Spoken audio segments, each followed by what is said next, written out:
Inimesed pole rattarehvid, et löö aga uuele rattale peale ja asi tahe. Kui 3. kolhoosi aastal hakkasid loomad söödapuudusel lõppema, tuli rajoonikomitee esimese autoga kohale, süüdistas mind kui kulakute käsilast ja lubas kinni panna, kui asi ei parane. Kitsikuses hakkasin vastu, ütlesin, et loomadel on sööta vaja, mitte lubadusi. Selle peale hakkas rajoonikomitee esimees naerma.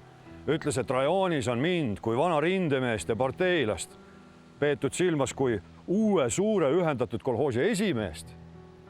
Sellest uuest ja hullemast pakkumisest ma ütlesin kohe ära. Kui minu teadmistest ei piisa ühe külakolhoosi juhtimiseks, mis siis veel suurest rääkida?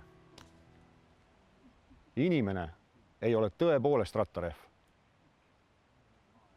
Tõekspidamised ei ole kaup.